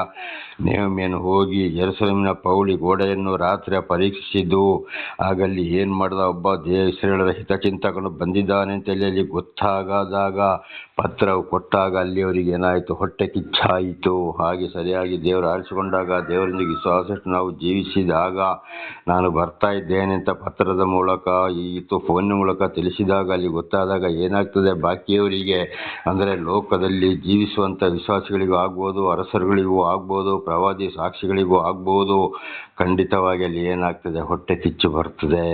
ಓ, ಇವನು ಬಂದ, ಏನು ಹೇಳ್ತಾನೋ, ಏನು ಮಾಡ್ತಾನೋ, ಇನ್ನು ನಮ್ಮದು ನಡೆಯುವುದಿಲ್ಲಲ್ಲಪ್ಪ, ಯಾವುದಾದ್ರೂ ಥರದಲ್ಲಿ ಇವನಿಗೆ ಅಡ್ಡಿ ಮಾಡಬೇಕು ಅಂತ. ಇದು ಇವತ್ತು ಸತ್ಯ ಸುವಾರ್ತೆ ಸರಿಯಾಗಿ ಎಚ್ಚರಿಸಿಕೊಂಡು ಗದರಿಸಿಕೊಂಡು ಹೋಗುವವರಿಗೆ ಬೇರೆಯವರಿಂದಲೂ ಕೂಡ ವಿರೋಧ ಬರುವುದು ಎನ್ನುವುದು ಇದುವೇ ಆಗಿದೆ. ಹಾಗೆ ಯೇಸುಸ್ವಾಮಿಗೆ ಕೂಡ ಅದು ಅವರು ಸಾಯಲೇಬೇಕಾಯಿತು, ಒಂದು ಉದಾಹರಣೆ. ಆದರೂ ಅವರ ಕೊಲೆಗೆ ಕಾರಣ ಇದು ಈ ರೀತಿ ಜೀವಿಸಿದಾಗ ಈ ರೀತಿ ಕೊಲೆಯಾಗ್ತದೆ ಅಂತೇಳಿ. ಅಪೊಸ್ತಲನ ಪೌಲರ ಜೀವಿತ ಕೂಡ ಮೊದಲು ಹೇಗಿತ್ತು, ಆಮೇಲೆ ದೇವರೊಂದಿಗೆ ಜೀವಿಸುವಾಗ ಅವರಿಗೆ ಅಲ್ಲಿಯ ಜನರೇ ಯಾವ ಶಿಕ್ಷೆಯನ್ನು ಕೊಟ್ಟರು, ಹಾಗೆ ಇವತ್ತು ನನ್ನ ಜೀವಿತದಲ್ಲಿ ಕೂಡ ಇದುವೇ ಆಗಿದೆ. ಮೊದಲು ಬಹಳ ಒಳ್ಳೆಯವನಾಗಿದ್ದೆ, ದೇವರ ಬಳಿಗೆ ಬಂದು ಸತ್ಯವನ್ನ ಹೇಳಿದಾಗ ಸ್ವಂತ ಬಂಧು ಬಳಗದವರಿಗೆ ನಾನು ಬೇಡದವನಾಗಿದ್ದೆ, ಈಗಲೂ ಬೇಡದವನೇ. ಆದರೂ ದೇವರು ನನ್ನನ್ನು ನಡೆಸ್ತಾ ಇದ್ದಾನೆ. ಹೊಟ್ಟೆ ಕಿಚ್ಚು ಪಡುವವರಾಗಿದ್ದಾರೆ, ದೇವರನ್ನು ಅರಿತುಕೊಂಡು ದೀಕ್ಷಾಸ್ಥಾನವನ್ನು ಪಡೆದು ಇವತ್ತು ಸಭೆಗೆ ಹೋಗೋರು, ಪ್ರಾರ್ಥನೆ ಮಾಡೋರು ಕೂಡ ಏನಾಗಿದ್ದಾರೆ, ಇವತ್ತು ಅನೇಕರಲ್ಲಿ ನನ್ನ ಮೇಲೆ ಬಹಳ ಹೊಟ್ಟೆ ಕಿಚ್ಚು ಪಡುವವರಾಗಿದ್ದಾರೆ. ಆದರೆ ದೇವರೇ ನನ್ನನ್ನು ನಡೆಸುವ. 11ನೇ ವಚನ. ಅನಂತರ ಯೆರೂಸಲೇಮಿಗೆ ಬಂದೆನು. ಅಲ್ಲಿ ಅನಂತರ ಏನ್ ಮಾಡಿದವನು, ಹಾಗೆ ಪತ್ರ ಕೊಟ್ಟು ತಿಳಿಸಿ ಅಲ್ಲಿಂದ ಜೆರುಸಲೇಮಿಗೆ ಬಂದ. ಹಾಗೆ ಗೊತ್ತಿಲ್ಲದೆ ಹೋಗಬಾರ್ದು. ಹಾಗೆ ನಾವು ಇನ್ನೊಂದು ಕಡೆಗೆ ಸಭೆಗೆ ಹೋಗುವುದಾದರೆ, ಇನ್ನೊಂದು ದೇವರಿಂದ ಆಯ್ಕೆಯಾದಂಥ ಸೇವಕರುಗಳ ಬಳಿಗೆ ಹೋಗುವುದಾದರೆ, ನಾನು ಬರ್ತಾ ಇದ್ದೇನೆ ಅಥವಾ ನಾವು ಬರ್ತಾ ಇದ್ದೇವೆ ಅಂತೇಳಿ ತಿಳಿಸಿ ಅವರಿಗೆ ಹೋಗಬೇಕು. ಹಾಗೆ ಸುಮ್ಮನೆ ಗೊತ್ತಿಲ್ಲದೆ ಕಳ್ಳರು ಯಾವಾಗ ಮನೆ ನುಗ್ಲಿಕ್ಕೆ ಗೊತ್ತಿಲ್ಲದೆ ಹೋಗ್ತಾರೋ ಹಾಗೆ ಹೋಗಬಾರದು ಅಂತ ಇದರ ಅರ್ಥ. ಎಲ್ಲಿಗೂ ಆಗಲಿ ನಾವು ಒಂದು ಕಡೆ ಹೋಗುವಾಗ ಬರುವಾಗ ಎಲ್ಲಿಗೆ ಹೋಗ್ತೇವೆ ಬರ್ತೇವೆ ಅವರಿಗೆ ಮೊದಲೇ ವಿಷಯವನ್ನು ತಿಳಿಸಬೇಕು, ಅವರಿಂದ ಉತ್ತರವನ್ನು ಪಡೆದುಕೊಂಡು ಹೋಗಬೇಕು. ಸುಮ್ಮನೆ ಹೋಗಬಾರದು ಅಂತ ಇದರ ಅರ್ಥವಾಗಿದೆ. 12ನೇ ವಚನ. 3 ದಿನಗಳಿದ್ದ ಮೇಲೆ ಯೆರೂಸಲೇಮಿಗೋಸ್ಕರ ಮಾಡತಕ್ಕ ಕಾರ್ಯದ ವಿಷಯವಾಗಿ ನನ್ನ ದೇವರು ನನ್ನಲ್ಲಿ ಯಾವ ಆಲೋಚನೆಯನ್ನು ಹುಟ್ಟಿಸಿದಾನೆಂದು ಯಾರಿಗೂ ತಿಳಿಸದೆ ರಾತ್ರಿಯಲ್ಲೆದ್ದು ಕೆಲವು ಜನರನ್ನು ಮಾತ್ರ ಕರಕೊಂಡು ಹೊರಟೆನು. ದೇವರ ನಾಮಕ್ಕೆ ಸ್ತೋತ್ರವಾಗಲಿ. ನೋಡಿ, ದೇವರು ಕನಸಿನಲ್ಲಿ ಮಾತನಾಡಿದರು ಯಾರಿಗೆ? ನೆಹಮೀನಿಗೆ. ಹೀಗೆ ಮಾಡು, ಹೀಗೆ ಹೇಳು ಅಂತೇಳಿ. ಆದರೆ ಯಾರಿಗೂ ಹೇಳಿಲ್ಲ. ಯಾರ್ಯಾರು ಬೇಕು ಅಂಥ ವಿಶ್ವಾಸ ಇದ್ದವರನ್ನು ಮಾತ್ರ ಕರೆದುಕೊಂಡು ಜೆರುಸಲೇಮಿಗೆ ಹೋಗಲು ಹೊರಟರು ಯಾರು? ನೆಹಮೀಯ ಅರಸನು. ಹಾಗೆ ಇವತ್ತು ನಾವು ಕೂಡ ದೇವರು ಮಾಡಿದಂಥ ಒಂದೊಂದು ಅದ್ಭುತ ಕಾರ್ಯಗಳನ್ನ ಸಾಕ್ಷಿ ಕೊಡ್ಬೋದು. ಅದು ಎಲ್ಲವನ್ನು ಕೂಡ ಹೇಳಬಾರ್ದು. ದೇವರನ್ನು ಸಲ ವಾಣಿಯ ಮೂಲಕ ಮಾತಾಡ್ಬೋದು, ಕನಸಿನ ಮೂಲಕವೂ ಮಾತನಾಡ್ಬೋದು, ನಾನಾ ಥರದ ದರ್ಶನವನ್ನು ಕೊಡ್ಬೋದು. ಎಲ್ಲವನ್ನು ಎಲ್ಲರ ಜೊತೆಯಲ್ಲಿಯೇ ಹೇಳಿಕೊಂಡು ಹೋಗಬಾರದು. ಜ್ಞಾನಿ ಸೊಲೊಮೋನ ಕೂಡ ಜ್ಞಾನೋಕ್ತಿ ಗ್ರಂಥದಲ್ಲಿ ಇದನ್ನೇ ಹೇಳಿದ್ದಾರೆ, ಎಲ್ಲವನ್ನು ಎಲ್ಲರ ಜೊತೆಯಲ್ಲಿ ಹೇಳಬಾರದು. ಮೀಕ ಪ್ರವಾದಿ 7ನೇ ಅಧ್ಯಾಯ 5-6ನೇ ವಾಕ್ಯದಲ್ಲಿ, ನಿನ್ನ ಆಪ್ತರನ್ನು ನಂಬಬೇಡ, ಒಡ ಹುಟ್ಟಿದವರನ್ನು ನಂಬಬೇಡ, ನಿನ್ನ ಎದೆಗೆ ಹೊರಗೋಳನ್ನು ಕೂಡ ನಂಬಬೇಡ. ಯಾರು ಅಂದರೆ ಕೆಲವೊಂದು ಹೆಂಡತಿಯರು ಕೂಡ ವಿರೋಧವಾಗಿ ಬರ್ತಾರೆ ಗಂಡಂದಿರ ಮಾತನ್ನ ಕೇಳಿಕೊಂಡು. ಯಾಕೆಂದರೆ ಗಂಡ ದೇವರೊಂದಿಗಿರುವಾಗ ಹೆಂಡತಿ ಏನು ಮಾಡ್ತಾಳೆ? ಪ್ರಪಂಚಿಕ ವಿಷಯದಲ್ಲಿ ಇರ್ತಾಳೆ. ಅಲಂಕಾರ ಮಾಡಬಾರ್ದು, ಹಾಗೆ ತಮ್ಮನ್ನು ನಾವೇ ತಗ್ಗಿಸಿಕೊಳ್ಬೇಕು ಅಂತ ಹೇಳಿದಾಗ ಕೆಲವು ಹೆಂಡತಿಯರಿಗೆ ಅದು ಆಗುವುದಿಲ್ಲ. ಇವತ್ತು ಕೂಡ ಅನೇಕರು ಏನು ಮಾಡ್ತಾರೆ, ಗಂಡ ಅಲ್ಲಿ ಸಭೆಯಲ್ಲಿ ಬೋಧನೆ ಮೊದಲೇ ಗಂಡನಿಗೆ ಒಂದು ಆದೇಶ ಕೊಟ್ಟಿರ್ತಾರೆ, ಬೇಗ ಪ್ರಾರ್ಥನೆ ಮುಗಿಸು, ಬೇಗ ಆರಾಧನೆ ಮಾಡು, ಜಾಸ್ತಿ ಸಮಯ ಮಾಡಬೇಡ, ಇವತ್ತು ಮಾರ್ಕೆಟಿಂಗ್ ಹೋಗಬೇಕು, ತಂಗಿ ಮನೆಗೆ ಹೋಗಬೇಕು, ಅಕ್ಕನ ಮನೆಗೆ ಹೋಗಬೇಕು, ಆ ಫಂಕ್ಷನಿಗೆ ಹೋಗಬೇಕು, ಇಲ್ಲಿಗೆ ಹೋಗಬೇಕು, ಅವರು ಬರ್ತಾರೆ, ಇವರು ಬರ್ತಾರೆ, ಮೊದಲೇ ಗಂಡನಿಗೆ ಆದೇಶ ಮಾಡ್ತಾರೆ. ಗಂಡ ಏನಾದರೂ ಒಂದು 5 ನಿಮಿಷ 10 ನಿಮಿಷ ಹೆಂಡತಿ ಹೇಳಿದಕ್ಕಿಂತ ಜಾಸ್ತಿ ಅಲ್ಲಿ ಸಭೆಯಲ್ಲಿ ಸಮಯ ತಗೊಂಡ್ರೆ ದುರುಗುಟ್ಟಿ ನೋಡೋರು ಆಗಿದ್ದಾರೆ. ಅಲ್ಲಿಂದ ಗುಣುಗುಣುತ್ತ ಬೊಯ್ಯೋರು ಆಗಿದ್ದಾರೆ. ಸಭೆ ಮುಗಿದು ಬಂದ ಮೇಲೆ ಗಂಡಂದಿರ ಹತ್ರ ಜಗಳ ಮಾಡೋರು ಆಗಿದ್ದಾರೆ. ಅನೇಕರ ಹೆಂಡತಿಯರ ಪಾಡು ಇವತ್ತು ಇದಾಗಿದೆ. ಹಾಗೆ ಎಲ್ಲವನ್ನು ಕೂಡ ಎಲ್ಲರನ್ನು ಹೇಳುವುದನ್ನು ಹೇಳಬೇಕು. ಕೆಲವೊಂದು ವಿಷಯಗಳನ್ನು ಮನದಲ್ಲೇ ಇಟ್ಟುಕೊಳ್ಳಬೇಕಾಗಿದೆ. ಮೀಕ ಪ್ರವಾದಿ ಕೂಡ ಇದನ್ನೇ ಹೇಳಿದ್ದು. ಅದು ನನ್ನ ಜೀವಿತದಲ್ಲಿ ಕೂಡ ನೆರವೇರಿ ಹೋಯಿತು. ನನ್ನ ಸಹೋದರ ಸಹೋದರಿ, ಆದರೂ ದೇವರು ನನ್ನನ್ನು ನಡೆಸ್ತಾ ಇದ್ದಾರೆ. ಹಾಗೆ ಅಂಥವರಲ್ಲಿ ರಾತ್ರಿ ಎದ್ದು ಏನು ಮಾಡಿದ? ಬೇಕಾದವರನ್ನು ಮಾತ್ರ, ಹಾಗೆ ನಿಜವಾದ ವಿಶ್ವಾಸಿಗಳು ಯಾರು, ನಂಬಿಗಸ್ತರು ಯಾರು ಅಂತೇಳಿ ಕಂಡು ಹಿಡಿದು ಅವರೊಂದಿಗೆ ಮಾತ್ರ ನಾವು ವಿಶ್ವಾಸಗಳನ್ನ ಇಟ್ಟುಕೊಳ್ಬೇಕು, ಎಲ್ಲರನ್ನು ಮಾತ್ರ ಅಲ್ಲ. ಆದರೂ ಬಹಳ ವಿಶ್ವಾಸ ಕೂಡ ಇಡಕ್ಕೆ ಹೋಗಬಾರದು. ಅವರನ್ನು ಕೂಡ ನಾವು ಪರೀಕ್ಷೆ ಮಾಡೋರು ಆಗಿರಬೇಕು. ದೇವರ ನಂಬಿಕೆ ಸ್ತೋತ್ರ. ಹಾಗೆ ರಾತ್ರಿ ಕರ್ಕೊಂಡು ಹೊರಟ. ಯಾಕೆಂದರೆ ಹಗಲು ಹೊತ್ತಿನಲ್ಲಿ ಇವನ ಮೇಲೆ ಹೊಟ್ಟೆ ಕಿಚ್ಚು ಪಡುವಾಗ ಹೋದಾಗ ಜನಗಳು ಏನು ಮಾಡ್ತಾರೋ ಅಂತ ಯಾರಿಗಂತೂ ಗೊತ್ತಿಲ್ಲ, ಜೊತೆಯಲ್ಲಿ ಇರೋರಿಗೂ ಕೂಡ ಗೊತ್ತಿಲ್ಲ. ಒಟ್ಟಿನಲ್ಲಿ ಬನ್ನಿ ಹೋಗೋಣ ಅಂತ ಕರ್ಕೊಂಡು ಹೊರಟ. ಹಾಗೆ ನಾವು ಕೂಡ ಒಂದು ಕಡೆ ಹೋಗುವಾಗ ಬನ್ನಿ ಹೋಗೋಣ ಅಂತ ಕರ್ಕೊಂಡು ಹೋಗಬೇಕು ಹೊರತು ಖಂಡಿತವಾಗಿ ಎಲ್ಲರನ್ನು ಕೂಡ ಯಾರನ್ನೂ ನಂಬಕ್ಕೆ ಹೋಗಬಾರ್ದು. ನೋಡಿ, ನೆಹಮೀಯ ನೋಡಿ ಅಲ್ಲಿ ಏನು ಮಾಡಿದ? ಕೆಲವು ಜನರನ್ನು ಮಾತ್ರ ಕರ್ಕೊಂಡು ಹೋದ, ಅಂದರೆ ನಂಬಿಕಸ್ಥರು. ಆದರೆ ಪೂರ್ತಿ ನಂಬಿಕೆಟ್ಟಿನಲ್ಲಿ ಇಲ್ಲ. ಯಾವಾಗ ಏನು ಉಲ್ಟಾ ಹೊಡಿತಾರೆ ಅವರು ಅಂತ ಗೊತ್ತಿಲ್ಲ. ಅದಕ್ಕೆ ಹೇಳೋದು ಜನಗಳು ಬಹಳ ಎಚ್ಚರ. ಯೆಶಾಯ 2ನೇ ಅಧ್ಯಾಯ 22ನೇ ವಚನದಲ್ಲಿ ಯೆಶಾಯನ ಮುಖಾಂತರ ದೇವರು ಹೇಳಿದರೆ, ಮೂಗಿನಲ್ಲಿ ಉಸಿರಾಡುವವರನ್ನು ನಂಬಬೇಡ. ಲಾಭ ಸಿಕ್ಕಿದಾಗ ಮಾತ್ರ, ಅವನಿಂದ ಏನಾದರೂ ಉಪಕಾರ ಇದ್ದರೆ ಮಾತ್ರ ಅವನ ಕಡೆಗೆ ಇರ್ತಾರೆ. ಇಲ್ಲ ಅವನು ಕೇಳಿದು ಕೊಡದಿದ್ದರೆ ಅವನಿಂದ ಲಾಭ ಏನು ಇಲ್ಲದಿದ್ದರೆ ಆ ಕಡೆ ಹೇಳೋರು ಈ ಕಡೆ ಹೇಳೋರು, ಜಗಳ ಹಚ್ಚೋರು, ಎದುರುಗಡೆ ಬಹಳ ಚೆನ್ನಾಗಿ ಮಾತಾಡೋರು ಕೂಡ ಆಗಿದ್ದಾರೆ. ಇದರ ಬಗ್ಗೆ ಬಹಳ ಎಚ್ಚರವಿರಬೇಕು. ನನ್ನ ವಾಹನ ಪಶುವಿನ ಹೊರತು ಬೇರೆ ಯಾವ ಪಶುವು ನನ್ನೊಂದಿಗೆ ಇರಲಿಲ್ಲ. ದೇವರ ಸ್ತೋತ್ರವಾಗಲಿ. ನನ್ನ ವಾಹನ ಪಶುವಿನ ಹೊರತು ಬೇರೆ ಯಾವ ಪಶುವು ನನ್ನೊಂದಿಗೆ ಇರಲಿಲ್ಲ. ನಮ್ಮನ್ನು ನಡೆಸಿಕೊಂಡು ಹೋಗೋರಂದರೆ ದೇವರು ಮಾತ್ರ ನಮ್ಮೊಂದಿಗೆ ಇರ್ತಾರೆ ಹೊರತು ನನ್ನ ವಾಹನ ದೇವರು ಹೊರತು ಇನ್ಯಾರು ಅಲ್ಲವೇ ಅಲ್ಲ. ದೇವರು ಎಲ್ಲವನ್ನು ನಡೆಸೋರಾಗಿದ್ದಾರೆ ಅಂತ ಇದರ ಅರ್ಥವಾಗಿದೆ. 13ನೇ ವಚನ, ನಾನು ರಾತ್ರಿ ವೇಳೆಯಲ್ಲಿ ತಗ್ಗಿನ ಬಾಗಿಲಿಂದ ಹೊರಟು ಹಾಲು ಬಿದ್ದ ಯೆರೂಸಲೇಮಿನ ಗೋಡೆಗಳನ್ನು ಬೆಂಕಿಯಿಂದ ಸುಡಲ್ಪಟ್ಟ ಅದರ ಬಾಗಿಲುಗಳನ್ನು ನೋಡುತ್ತಾ ಹೆಬ್ಬಾವು ಬುಗ್ಗೆಯ ಮಾರ್ಗವಾಗಿ ತಿಪ್ಪ ಬಾಗಿಲಿಗೆ ಹೋದೆನು. ದೇವನಾಮಕ್ಕೆ ಸ್ತೋತ್ರವಾಗಿ. ಎಲ್ಲವನ್ನ ಒಂದೊಂದು ಕಡೆ ಬಾಗಿಲುಗಳನ್ನು ಪರೀಕ್ಷೆ ಮಾಡಿಕೊಂಡು ಹೋದ. ಹಾಗೆ ದೇವನಾಮಕ್ಕೆ ಸ್ತೋತ್ರವಾಗಲಿ. ಹಾಗೆ ನಾವು ಕೂಡ ಏನು ಮಾಡಬೇಕು? ಪ್ರತಿ ಒಂದನ್ನು ಪರೀಕ್ಷೆ ಮಾಡೋರಾಗಿರಬೇಕು. ಹಲ್ಲೆಲೂಯಾ. ಇವತ್ತೊಂದು ದೇವಾಲಯ ಕಟ್ಟಬಹುದು, ಮನೆ ಕಟ್ಟಬಹುದು, ಏನೇ ಕಟ್ಟಬಹುದು, ದೇವರಿಗೆ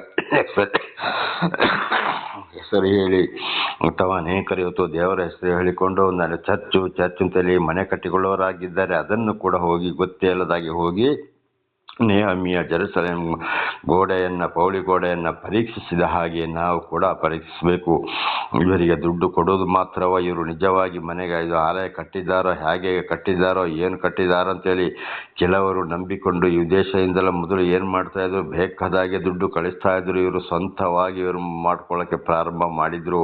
ಇದು ವಿದೇಶಿಗರಿಗೆ ಗೊತ್ತಾಗಿ ಈಗ ವಿದೇಶದಿಂದಲೂ ಕೂಡ ಭಾರತಕ್ಕೆ ಬರುವ ಹಣವು ಬಹಳ ಕಡಿಮೆ ಆಗಿದೆ. ಅವರ ಪ್ರವಾಸಿಗರ ಸಂಖ್ಯೆ ಕೂಡ ಬಹಳ ಕಡಿಮೆಯಾಗಿದೆ. ಯಾಕೆಂದರೆ ದೇವರ ಹೆಸರಿಕೊಂಡು ಇವರ ಸ್ವಂತ ಜೀವನವನ್ನೇ ಉಪಯೋಗಿಸುವರು. ಒಂದು ಕಡೆ ಕರ್ನಾಟಕ ರಾಜ್ಯದ ಒಂದು ಜಿಲ್ಲೆಯ ಒಂದು ತಾಲೂಕಿನಲ್ಲಿ ನಾನು ಬೈಬಲ್ ಕಾಲೇಜು ಟೀಚರ್ ಮತ್ತು ಡೀಕನ್ ಆಗಿದ್ದೆ. ಅಲ್ಲಿ ಹೊರಗೆ 2 ಕಡೆಯಿಂದ ವಿದೇಶದಿಂದ ಹಣ ಬರ್ತಾ ಇತ್ತು. ಒಂದು ಕಡೆಯವರು ಬರುವಾಗ ಇನ್ನೊಂದು ಕಡೆಯವರ ಬೋರ್ಡನ್ನು ಇದನ್ನೆಲ್ಲ ತೆಗೆದು ಹಾಕುವುದು, ಇವ್ರದ್ದು ಮಾತ್ರ ಹಾಕುವುದು. ಆಗ ಗಂಡನಿಗೆ ಒಂದು ಕಾರು, ಹೆಂಡತಿಗೆ ಒಂದು ಕಾರು, ಮಕ್ಕಳಿಗೆ ಒಂದೊಂದು ಗಾಡಿ, ಒಂದು ಸ್ಕೂಟಿ, ಆಮೇಲೆ ಒಂದು ಟ್ರ್ಯಾಕ್ಟ್ರು. ಅಂದರೆ ಅದು ರೈತರ ಹೊಳಕ್ಕೆ ಹಣ ಸಂಪಾದನೆಗಾಗಿ ಮಾಡಿಕೊಂಡಿದ್ದು. ಬಡವರ ಮಕ್ಕಳು ಮತ್ತು ಅನಾಥ ಮಕ್ಕಳ ಹೆಸರು ಹೇಳಿಕೊಂಡು, ಸುವಾರ್ತೆ ಹೆಸರು ಹೇಳಿಕೊಂಡು ಇಡೀ ಭಾರತ ದೇಶದ ಚೇರ್ಮನ್ ಬೇಕಾದ ಐಶ್ವರ್ಯವಂತರಾಯಿತು. ಅಲ್ಲಿಂದ ಒಂದು ಕಡೆ ಹೋಗುವ ಹೆದ್ದಾರಿ ಪಕ್ಕದಲ್ಲಿ 2-4 ಎಕರೆ ರೋಡು ಸೈಡಲ್ಲಿ ಬೋರ್ವೆಲ್ ನೀರಾವರಿ ಜಾಗ, ಅದನ್ನು ಇನ್ನೊಬ್ಬರಿಗೆ ಗುತ್ತಿಗೆ ಕೊಟ್ಟರು ವ್ಯವಸಾಯ ಮಾಡಲಿಕ್ಕೆ. ಹಾಗೆ ಈ ಹೊರ ದೇಶದವರು ವಿದೇಶಿಯರು ಬರುವಾಗ ಈ ಗಾಡಿಗಳನ್ನು ಟ್ರ್ಯಾಕ್ಟರ್ಗಳನ್ನೆಲ್ಲ ತಗೊಂಡೋಗಿ ಒಂದು ಕಡೆಗೆ ಅವರ ಒಂದು ಸಂಬಂಧಿಕರ ಮನೆಯಲ್ಲಿ ಅಲ್ಲಿ ಅಡಗಿಸಿಟ್ಟು ಬಿಡೋದು. ಅವರು ಹೋದ ಮೇಲೆ ವಾಪಸ್ ಒಂದೊಂದನೇ ತರುವುದು. ಈ ರೀತಿ ಮಾಡ್ತಾಯಿದ್ರು. ಯಾರಾದರೂ ಬಡ ಬಗ್ಗರು ಸಿಕ್ಕಿದ್ರಲ್ಲಿ ಏನು ಮಾಡ್ತಾಯಿದ್ರು, ಅಂಥವರ ಪಟ ತೆಗೆದು ಇವರು ಯಾರಿಗಿಲ್ಲ ಅಂತ ಕಳಿಸೋದು, ಅಲ್ಲಿಂದ ಬಂದ ಹಣವನ್ನು ಇವರು ಖರ್ಚು ಮಾಡೋದು. ಹಾಗೆ ನಾನು ಕೂಡ ಅಲ್ಲಿ ಹೋದಾಗ ನನ್ನ ಪರಿಸ್ಥಿತಿ ಸಾಕ್ಷಿ ಎಲ್ಲ ಗೊತ್ತಾಗಿ ನನ್ನ ಪಟವನ್ನು ತೆಗೆದು ಇವರು ಆಸ್ಟ್ರೇಲಿಯಾಕ್ಕೆ ಕಳುಹಿಸಿದರು. ಅಲ್ಲಿಂದ ಬಹಳ ಹಣ, ಇದು ಬಹಳ ವರ್ಷಗಳ ಹಿಂದೆ, ಅಲ್ಲಿಗೆ ನನಗೆ ಇಂತಿಷ್ಟು ಅಂತೇಳಿ ತಿಂಗಳಿಗೆ ಬರ್ತಾ ಇರೋದು ಗೊತ್ತಾಯಿತು. ಆಮೇಲೆ ಅಲ್ಲಿ ಅವರ ಕಚೇರಿಯಲ್ಲಿ ಕೆಲಸ ಮಾಡುವಂಥ ಒಂದು ಮನುಷ್ಯ, ಈ ಚೇರ್ಮನ್ದು ಒಂದು ವಾಹನದ ಡ್ರೈವರಿಗೆ ಗೊತ್ತಾಯಿತು. ಅವರು ಮೇಲೆ ನನಗೊಂದು ವಿಷಯವನ್ನು ತಿಳಿಸಿದ. ಅಂಕಲ್, ನಿಮಗೆ ಇಷ್ಟಿಷ್ಟು ದುಡ್ಡು ಆಸ್ಟ್ರೇಲಿಯಿಂದ ತಿಂಗಳಿಗೆ ಬರ್ತಾ ಇದೆ, ಇಲ್ಲಿಂದ ಅಂಕಲ್ ಎಲ್ಲ ಬರೆದು ಹಾಕಿದ್ದಾರೆ ಅಂತ ಬಂದು ಸ್ವಲ್ಪ ದಿವಸದಲ್ಲಿ ಏನಾಯಿತು, ನನ್ನ ಹೊರಗಡೆ ಹಾಕಿದರು. ಅಂದರೆ ಹೇಗೆ, ಪಾಸ್ಟರ್ ನೀವು ಹೋಗಿ ಯಾವ ಸ್ಥಳ ಬೇಕು ನೀವು ಕರ್ನಾಟಕದಲ್ಲಿ ಆರಿಸಿಕೊಳ್ಳಿ, ಸೇವೆ ಮಾಡಿ, ನಿಮಗೆ ತಿಂಗಳಿಗೆ 2,000 ಕೊಡ್ತೀನಿ ಅಂತ. ಆದರೆ ನನಗೆ ಬರ್ತಾ ಇದ್ದಿದ್ದು ತಿಂಗಳಿಗೆ 28,000. ಅಲ್ಲಿದು ಹಣ ಇಲ್ಲಿಗೆ ಬಂದಾಗ ನಮ್ಮ ಭಾರತ ದೇಶದ ಹಣ 28,000, ತಿಂಗಳಿಗೆ 2,000. ಈ ವಿಷಯ ನನಗೆ ಗೊತ್ತಾಯಿತು. ಏನು ಮಾಡೋದು ಅಂದ ತಕ್ಷಣ ನನ್ನ ಹೊರಗಡೆ ಹಾಕಿದರು. ಆದರೆ ನಾನು ಕೇಳಕ್ಕೆ ಹೋಗೋದಿಲ್ಲ, ಯಾವುದೇ ಆಧಾರ ಇಲ್ಲ, ಕೇಳಲೂ ಇಲ್ಲ. ಆಯಿತು, ಹಾಗೆ ಆಯಿತು. ಕಡೆಗೆ ದೇವರೇ ಅದಕ್ಕೆ ಉತ್ತರವನ್ನು ಕೊಟ್ಟ. ಮತ್ತೊಂದು ಸಲ ಅಲ್ಲೇ ಇದ್ದಾಗ ಅದೇ ಊರಿನಲ್ಲಿ ನಾನು ಬೇರೊಂದು ಸಭೆಗೆ ಹೋಗಿ ಸೇರಿಕೊಂಡಾಗ ನನ್ನನ್ನು ಹೊಡೆದು ಅಲ್ಲಿಂದ ಓಡಿಸೋಕ್ಕೆ ಗುಲ್ಬರ್ಗದಿಂದ ಒಂದು ಸೇವಕ, ಒಂದು ರೌಡಿ, ಆ ಮನುಷ್ಯನನ್ನು ಕರೆಸಿದ್ರು. ಅದೇ ದಿವಸ ನನ್ನ ಮಗಳ ಒಂದು ಮದುವೆ ನಿಶ್ಚಿತಾರ್ಥ ಮಾರನೇ ದಿವಸ ಮಂಗಳೂರು. ಬೇರೆ ಒಬ್ಬರು ನನ್ನ ಜೊತೆಯಲ್ಲಿ ಇದ್ದವರು ಅವರು ನನ್ನ ಹುಬ್ಬಳ್ಳಿ ಬಸ್ ಸ್ಟ್ಯಾಂಡಿಗೆ ಬಿಟ್ಟರು. ಇಲ್ಲಿ ಅಷ್ಟೊತ್ತಿಗೆ ಈ ರೌಡಿಗಳು ಜನಸಂಖ್ಯೆಗಳನ್ನ ಈ ಚೇರ್ಮನ್ ಕಳಿಸಿದ್ದಾರೆ ನನಗೆ ಹೊಡೆದು ಅಲ್ಲಿಂದ ಓಡ್ಸೋಕ್ಕೋಸ್ಕರ. ಹಾಗೆ ನೋಡಿ ಆ ಸಮಯವನ್ನು ಕೂಡ ದೇವರು ತಪ್ಪಿಸಿದರು, ನನ್ನ ಅಲ್ಲಿಂದ ರಕ್ಷಣೆ ಮಾಡಿದರು. ಆದರೆ ಭಾಳ ಮತ್ತು ಸಮಯ ಹಾಗೆ ಹೋಯಿತು. ಗಂಡ ಹೆಂಡತಿ ಜಗಳ ಎಲ್ಲ ಆಗಿ ಐಶ್ವರ್ಯಮ್ಮ ಜೀವನ ಮಾಡ್ತಾ ಇರೋರು ಕಡೆಗೆ ಹೋಗಿ ನಾನಾ ರೀತಿಯಲ್ಲಿ ಜೀವನ ಮಾಡೋಕ್ಕಾಯಿತು. ದೇವರು ಸಂಪೂರ್ಣವಾಗಿ ಅವರನ್ನು ಕೆಳಗಿಳಿಸಿದರು. ಇದೇ ಮನುಷ್ಯ ಕಡೆಗೆ ಏನಾಯಿತು, ಕಾರು ಓಡಿಸಿಕೊಂಡು ಹೋದಾಗಲೋ ಏನೋ ಅಲ್ಲಿ ಹೃದಯಾಘಾತವೋ BP ಏನೋ ಆಯಿತು. ಒಟ್ಟಿನಲ್ಲಿ ಕಾರು ಹೋಗಿ ಹೊಂಡಕ್ಕೆ ಬಿದ್ದು ಮರಣ ಹೊಂದಿದ. ನೋಡಿ ಯಾವ ಪರಿಸ್ಥಿತಿಗೆ ಬಂತು. ಕಡೆಗೆ ಅಂತ ಐಶ್ವರ್ಯಮಿ ಜೀವನ ಮಾಡ್ತಾ ಇದ್ದಂಥ ಒಂದು ಹೆಂಡತಿ ಸಣ್ಣದಾಗಿ ಒಂದು ಮನೆ ಕಟ್ಟಿಕೊಂಡು ಆ ಮನೆಯಲ್ಲಿ ಗುಡಿಸಲಲ್ಲಿ ವಾಸ ಮಾಡುವುದು. 2 ಗಂಡು ಮಕ್ಕಳ ಪರಿಸ್ಥಿತಿ ಅಧೋಗತಿಗೆ ಇಳಿದು ಹೋಯಿತೆಂಬ ವರ್ತಮಾನವನ್ನು ಕೇಳಿದೆನು. ದೇವರ ನಾಮಕ್ಕೆ ಸ್ತೋತ್ರವಾಗಲಿ. ಹಾಗೆ ಖಂಡಿತವಾಗಿ ಎಲ್ಲರನ್ನು ನಂಬುವುದು ಕೂಡ ಕಷ್ಟ. ಈ ರೀತಿಯಲ್ಲಿ ಕೂಡ ಇವತ್ತು ಕೂಡ ಅದೇ ರೀತಿ ನಡೀತಾ ಇದೆ. ಅದರಿಂದ ಬಹಳ ಎಚ್ಚರ. ಇಂಥವ್ರನ್ನ ಹಿಂಬಾಲಿಸಲೇಬಾರದು ಅಂತ ಹಿಂದೆ ಕೂಡ ದೇವರು ನನ್ನ ಮುಖಾಂತರ ನಿಮಗೆ ತಿಳಿಸಿದ್ದಾರೆ. ಹಾಗೆ ಸುಮ್ಮನೆ ದುಡ್ಡು ಕೊಡುವುದಲ್ಲ. ಚರ್ಚು ಕಟ್ಟಲಿಕ್ಕೆ ಅಂತ ಅವರಿಗೆ ಬೇಕಾಗಿರೋದು ಮನೆ. ಅದಕ್ಕೆ ಮೊದಲು ಸೈಟು ತಗೊಳ್ತಾರೆ, ಆಮೇಲೆ ಕೆಳಗೆ ವಾಹನ ನಿಲ್ಸಕ್ಕೂ ನೀರಿಗೂ ಸಂಪು ಕಟ್ತಾರೆ, ಆಮೇಲೆ ಮೇಲೆ ಅವರಿಗೆ ಮನೆ ಕಟ್ತಾರೆ, ಅದರ ಮೇಲೆ ಚರ್ಚು ಕಟ್ತಾರೆ, ಅದ್ರ ಮೇಲೆ ಕಡೆಗೆ ಏನು ಮಾಡ್ತಾರೆ, ಒಂದು ನೀರು ಮತ್ತು ನೀರು ಟ್ಯಾಂಕು ಒಂದು ರೂಮ್ ಕೂಡ ಅಲ್ಲಿ ಕಟ್ತಾರೆ, ಸಿಂಟೆಕ್ಸ್ ಟ್ಯಾಂಕನ್ನು ಇಡಲಿಕ್ಕೆ. ಅದೊಂದು ಮೇಲೆ ಒಂದು ಹಾಲನ್ನು ಮಾತ್ರ ಏನು ಮಾಡ್ತಾರೆ, ಸಣ್ಣದಾಗಿ ಚರ್ಚು ಅಂತ ಮಾಡ್ಕೊಳ್ತಾರೆ. ಕಾರಣ ಇವರಿಗೆ ಬೇಕಾಗಿರೋದು ಮನೆ.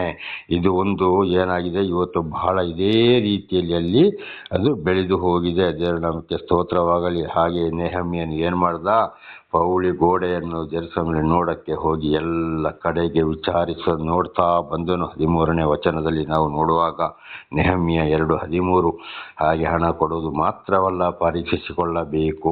ನಿಜವಾಗಿ ಇವರು ಆಲಯ ಕಟ್ತಾ ಇದ್ದಾರಾ, ದೇವರ ಸೇವೆ ಮಾಡ್ತಾ ಇದ್ದಾರಾ, ಬಡಬಗರಿಗೆ ದಾನ ಮಾಡ್ತಾ ಇದ್ದಾರಾ, ಸರಿಯಾಗಿ ಆಶ್ರಮ ನಡೆಸ್ತಾ ಇದ್ದಾರಾ, ಇವರು ಏನು ಮಾಡ್ತಾ ಇದ್ದಾರೆ. ಇದು ಇವತ್ತು ಕೂಡ ಬಹಳ ಕಡೆಗೆ ನಡೀತಾ ಇದೆ. ನಾನು ಅಲ್ಲಿ ಸ್ವಲ್ಪ ಸಮಯ 2 ಸಲ ಹೋಗಿ ಬಂದವನೇ. ಆದರೆ ಇವತ್ತು ಕೂಡ ಸ್ಥಳವನ್ನು ಬಿಟ್ಟು ನಿಂತಿದ್ದೇನೆ. ದೇವರು ಇವತ್ತು ನನ್ನನ್ನು ಒಂದು ಜನತಾ ಮನೆಯಲ್ಲಿ ನಿಲ್ಲಿಸಿದ್ದಾರೆ. ದೇವರ ನಾಮಕ್ಕೆ ಸ್ತೋತ್ರ. ಇಲ್ಲಿಂದಲೇ ಯೂಟ್ಯೂಬ್ ಸಂದೇಶ ಕೊಡುವ ಹಾಗೆ ಎಲ್ಲೆಲ್ಲಿಗೆ ಹೋಗಬೇಕು ಅಲ್ಲೆಲ್ಲಿಗೆ ದೇವರು ಕಳಿಸ್ತಾ ಇದ್ದಾರೆ. ಹೋಗ್ತಾ ಇದ್ದೀನಿ, ಬರ್ತಾ ಇದ್ದೀನಿ, ಸತ್ಯ ಸುವಾರ್ತೆಯನ್ನು ಸಾರುವ ಹಾಗೆ ದೇವರು ಆಶೀರ್ವಾದ ಮಾಡಿದ್ದಾರೆ, ಮಾಡುತ್ತಲೇ ಇದ್ದಾರೆ. ನನಗೆ ಅದುವೇ ಸಾಕು. ದೇವರ ನಾಮಕ್ಕೆ ಸ್ತೋತ್ರ. ಅದರಿಂದ ಬಹಳ ಎಚ್ಚರ. 14ನೇ ವಚನ, ಅಲ್ಲಿಂದ ಬುಗ್ಗೆ ಬಾಗಿಲನ್ನು ಹಾದು ಅರಸನ ಕೊಳಕ್ಕೆ ಹೋದೆನು. ಅಲ್ಲಿಂದ ನೆಹಮ್ಯ ಏನು ಮಾಡ್ದ, ಆ ಸ್ಥಳಗಳನ್ನೆಲ್ಲ ನೋಡಿ ಮುಂದೆ ಕೊಳಕ್ಕೆ ಹೋದ. ಅಂದರೆ ಅಲ್ಲಿ ನೀರು ಟ್ಯಾಂಕಿ ಇದು ಮಾಡಿದಾರಾ ಇಲ್ವೋ ಅಂತೇಳಿ ಪರೀಕ್ಷಿಸೋಕ್ಕೆ ಅಲ್ಲಿಗೆ ಹೋದ. 15ನೇ ವಚನ, ನನ್ನ ವಾಹನ ಪಶುವಿಗೆ ಅಲ್ಲಿಂದ ಮುಂದೆ ಹೋಗುವುದಕ್ಕೆ ಮಾರ್ಗವಿಲ್ಲದ್ದರಿಂದ ನಾನು ರಾತ್ರಿಯಲ್ಲಿ ಹಳ್ಳದ ಮಾರ್ಗವಾಗಿ ಹತ್ತುತ್ತಾ ಗೋಡೆಯನ್ನು ಪರೀಕ್ಷಿಸಿದೆನು. ಆಮೇಲೆ ಪುನಃ ತಗ್ಗಿನ ಬಾಗಿಲಿನಿಂದ ಮನೆಗೆ ಬಂದೆನು. ದೇವರ ಸ್ತೋತ್ರ. ಅಲ್ಲಿ ಆ ಕಡೆ ಹೋಗ್ಲಿಕ್ಕೆ ದಾರಿ ಇಲ್ಲ.